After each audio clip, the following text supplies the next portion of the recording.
Hey everyone, Nigel and Luke here, and welcome to another edition of Crimes of the Week International.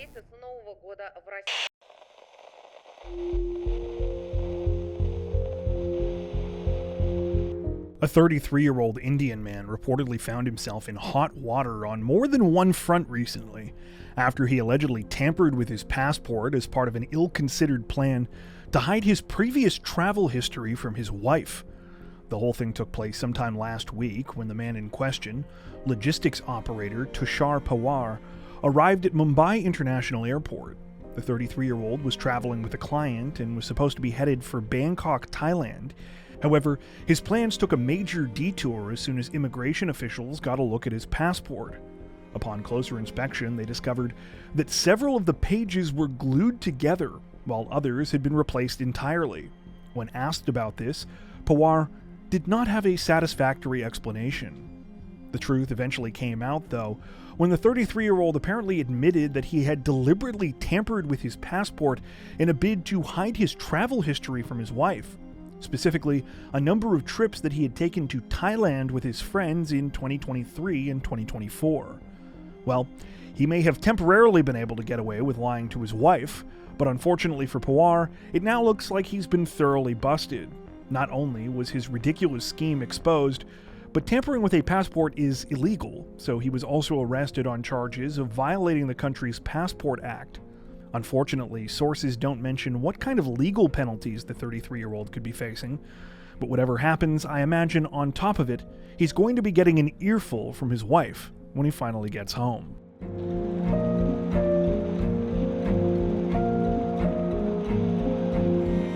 Federal authorities in Russia announced that a 25-year-old man is facing attempted murder charges this week and is also under investigation for other possible crimes after he allegedly tried to fatally poison his own mother and stepfather for months and was finally caught on a hidden video camera. Between January and June of this year, police allege that 25-year-old Artyom Misyura repeatedly entered his mother and stepfather's apartment when they weren't home and laced food and drink items with a toxic chemical. Misyura was heavily in debt from countless loans that he had taken out to fund his online gambling addiction. He reportedly believed that with his mother and stepfather out of the way, he would inherit their apartment in the city of Balashikha. He planned to sell the property to pay off the crippling debts. According to local media, the whole scheme was only uncovered after Misyura's mother and stepfather went to seek medical attention and were told by doctors that their deteriorating health over the past few months was the result of some kind of poison. Doctors contacted police, who provided the couple with a surveillance camera, which they set up secretly in their kitchen. Part of that footage was released this week by the Investigative Committee of the Russian Federation, the country's main federal investigating authority. The video allegedly shows Misyura putting spoonfuls of a toxic substance into what appears to be a jar of sugar belonging to his parents. The investigative committee announced on July 20th that Misyura had been arrested and is facing 2 counts of attempted murder. However, the situation may be even worse than initially thought. Authorities say that they are now investigating whether the 25-year-old has additional victims.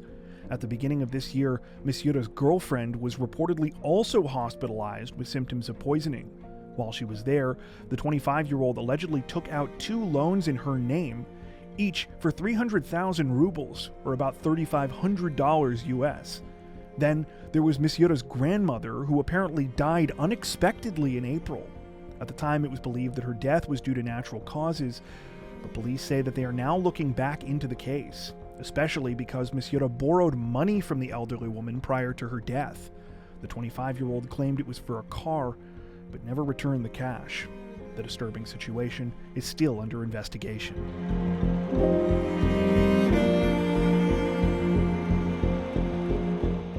People across China are demanding that government officials take greater steps to protect medical workers this week, after a doctor was brutally murdered in broad daylight inside of a hospital while he was in the middle of treating patients.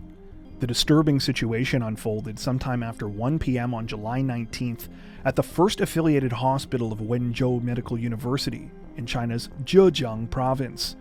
According to reports, the victim, cardiologist Dr. Li Sheng, was working inside of an outpatient clinic at the facility when suddenly he was attacked by a man wielding a knife. Lee was stabbed and slashed multiple times before the culprit ran from the scene and jumped off of the building to the street below. Both men were immediately taken in for treatment. Sadly, Lee was pronounced dead roughly 12 hours later. Local media reports state that he suffered severe damage from the attack to his liver, intestines, pancreas, and abdominal aorta. So far, no update has been given on the suspect's condition. As with many stories out of China, it appears that media reports have been heavily censored about the fatal stabbing. No official motive behind the crime has been released, though there are unconfirmed reports online that the suspect was the family member of one of Lee's former patients. According to these sources, the suspect spent his life savings on treatment for his wife and blamed Lee when this treatment was not successful. However, once again, take that explanation with a grain of salt, as it has not been confirmed. What we do know is that many are now pointing their fingers at the Chinese government, particularly because of the lack of support that they have provided to hospitals and medical staff. Public hospitals in China are notoriously underfunded, meaning that doctors and other medical professionals are often extremely overworked and underpaid. Understandably, this affects the level of care that they are able to provide, leading to patients feeling that they are not properly looked after. Unfortunately, the anger for this is commonly directed at the doctors and nursing staff themselves rather than at the root of the problem. Combine this with a general lack of security at most of these facilities, and it's easy to see how tragedies like what happened this week can spiral out of control. Indeed, according to a local media source we came across, attacks like this have been increasing across the country in recent years. A 2020 analysis by a journalism school in the nation found that there had been nearly 300 attacks on medical staff over the previous decade. According to another local report we came across, Lee tried to make the best of his limited resources. A colleague who was interviewed by a Chinese media outlet told reporters that Lee was enthusiastic and always worked overtime to see as many patients as possible. In fact, he was working overtime when he was attacked, having already skipped lunch that day to continue seeing those who needed treatment. In the wake of the deadly attack, China's top health regulator and top doctors association came out, among others, to call for more safety measures to be taken to protect doctors and medical staff. However, so far it remains to be seen what actions will be taken or whether any changes will be made.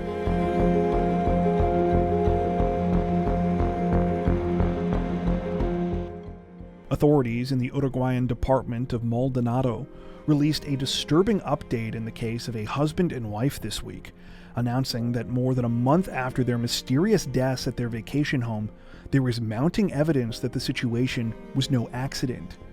The whole thing began on the afternoon of June 15th, when the couple in question, lawyers Mercedes Nieto and Mario Cabrera, left their home in the city of San Carlos. They were headed for their vacation house, located in an extremely rural area about 10 miles outside of the tiny village of Garzón. According to reports, it was unseasonably warm that day, and the husband and wife figured it would be a good opportunity to do some cleaning. They were planning on going on a trip there in just under 2 weeks' time, so they decided that they would prepare by taking out some quilts, blankets, and other household essentials. It's believed they arrived around 1 p.m. that afternoon. Less than 3 hours later, a neighbor called authorities saying that their house was engulfed in flames. By the time emergency responders arrived, sadly, there wasn't much that could be done. The vacation house was almost completely destroyed, and both Mercedes and Mario's bodies were found inside. After launching an investigation, the first theory that police explored was that the situation was a tragic accident. They speculated that perhaps the husband and wife had tried to use the wood stove inside the residence and had made a mistake with the amount of fuel that they used, causing the place to catch fire. However, the families of Mercedes and Mario pushed back on this idea. They believed that there was a much darker explanation behind the house fire, specifically that the couple were the victims of some sort of foul play. To support this claim, loved ones pointed out that it didn't make sense for Mercedes and Mario to be using their wood stove that day. As previously mentioned, it was unseasonably warm out, so they wouldn't have needed to light a fire. On top of this, the couple weren't planning on being there for very long. They had tickets for the movies at 6 p.m. that day in Punta del Este. The city is roughly an hour's drive from Garzón, so they reasoned that Mercedes and Mario couldn't have been planning on staying at their vacation home for more than a couple of hours. These details are apparently far from the only ones that have come to light, casting doubt on the idea of an accident. Authorities themselves admitted that the fire at the residence burnt far hotter and faster than they would have expected if only a little bit of fuel had been used. One report also went as far as to claim that there were no traces of soot in the cavity of the wood stove, suggesting that this wasn't even where the fire had started. In light of all this information, it seems that police are growing more and more convinced that the family members were correct from the start, particularly after a new report was released this week by experts who had examined the couple's remains. Though the exact causes of death are still undetermined, these experts concluded that there were signs of violence present on the bodies. Right now, authorities still haven't officially made a declaration either way about the incident.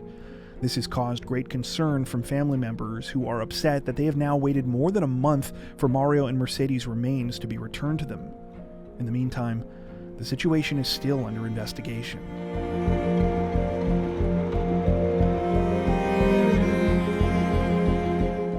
Representatives from England's West Midlands Police say that they are searching for a clumsy suspect this week after he was caught on video at a convenience store dropping a knife he was carrying moments after entering the business. The search was announced in a press release this week, which included video taken from surveillance cameras at the scene. In the footage, which was shot at around 8:30 p.m. on July 6th, the unidentified man can be seen walking into a one-stop convenience store in the town of Dudley. After parking his bike over by one of the store's displays, the man begins heading for a different area of the business. That's when the weapon can be seen falling out of his jacket onto the floor. The man quickly scrambles to pick the knife up, but this apparently happened in full view of staff members. They immediately demanded that the man leave, as he sheepishly smiled at them.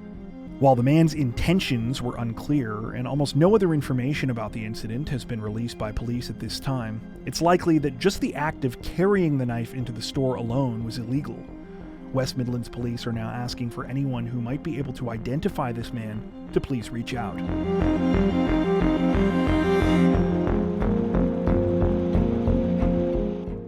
The family and friends of a young Australian mother have been left absolutely devastated this week after she was killed in a horrifying broad daylight hit-and-run attack, a crime which police now say was orchestrated and carried out by her former partner and his new girlfriend.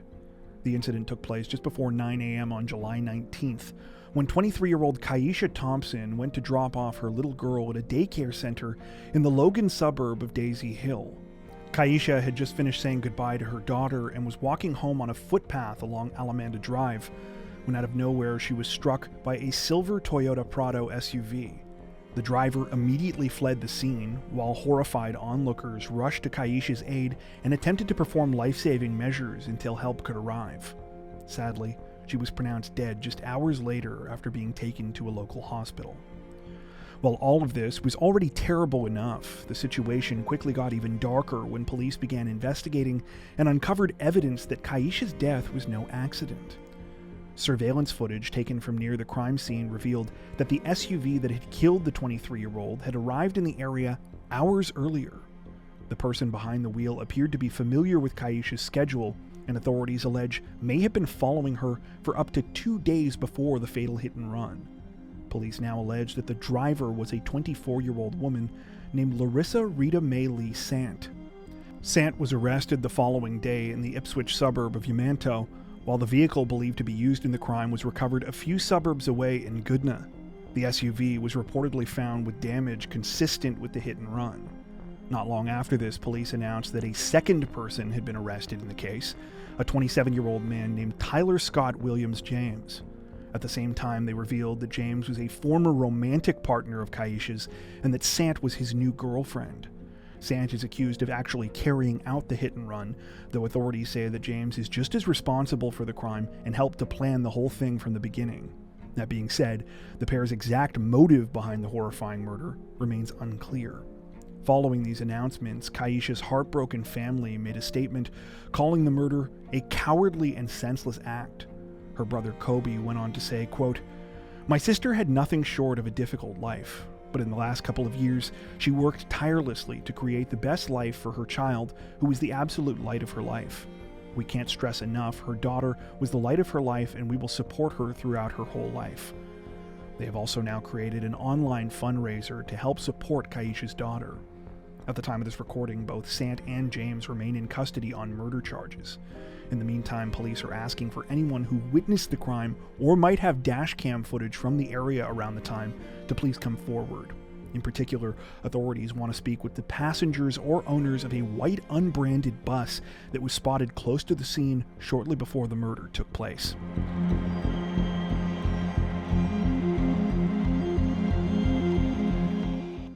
Representatives from the Royal Thai Police say that they are investigating a mysterious and disturbing case after 6 people were found dead last week inside of a single suite at a luxury hotel in the nation's capital. The whole thing was uncovered at around 4:30 p.m. on July 16th, when cleaning staff at Bangkok's Grand Hyatt Erawan Hotel went to turn over a room on the 5th floor of the building.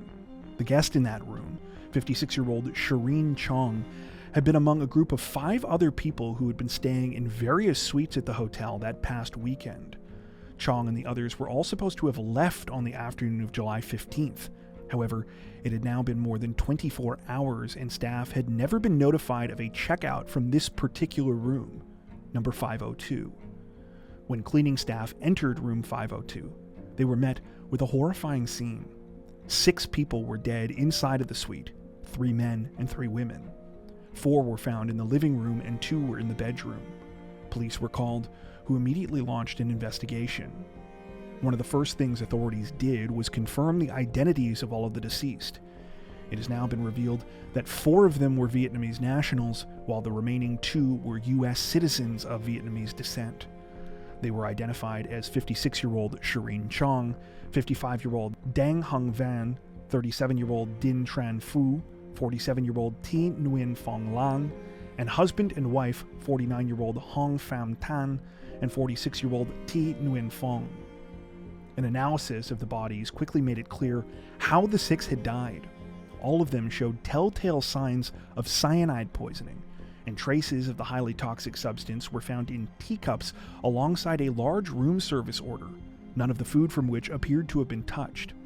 However, as to who was responsible for the poisonings and why, authorities say that remains under investigation. Here's what we do know, though.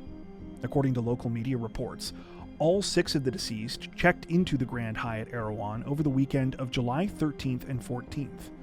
They were assigned 5 rooms, all of which were on the 7th floor, with the exception of room 502. This is the room where Shireen Chong was staying. Over the course of the weekend, the group got together more than once, but also did their own separate activities. They met one final time together in room 502, just before noon on July 15th. Around this same time, 6 cups of tea were ordered, as well as the food, all of which was delivered to room 502. CCTV footage taken from the hallway of the 5th floor shows all 6 people together outside before heading in. After that, no one left again, and nothing suspicious was heard. There were also no signs of a struggle found within room 502, and the door was locked from the inside. Based on all of these details, police concluded that someone in the group must have been responsible for the poisonings.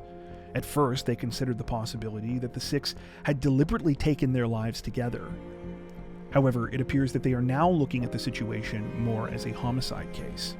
The main reason behind this has to do with the reason the group were meeting in the first place, a contentious business dispute that was soon heading to court. According to police, Shireen Chong had borrowed a large amount of money from several of the others in the group, which he had planned to invest in a hospital building project in Japan. Most of this money reportedly came from the married couple, Hong Pham Tan and Thi Nguyen Phong, who had loaned her the equivalent of about $280,000 US. However, that project had since gone sideways, and Chong's investors wanted their money back. The situation had resulted in a legal dispute which was due to go before a Japanese court in a couple of weeks' time. Police say that they now believe that the weekend trip to the hotel in Bangkok had been arranged by Chong to facilitate some kind of settlement. While Chong has not been named an official suspect in the case at the time of this recording, it's been revealed in reports that she was alone in room 502 when the room service items arrived for the final meeting of the group on July 15th. A hotel staff member who delivered the food order later told police that Chong refused his offer to brew the tea for the meeting. The employee also said that the 56-year-old, quote, spoke very little and was visibly under stress. Currently, the whole case remains disturbingly unresolved, with the family members of several of the victims now demanding answers. Royal Thai police say that they are being assisted in their investigation by officials from both the Vietnamese and United States embassies, as well as the FBI. The situation is still developing.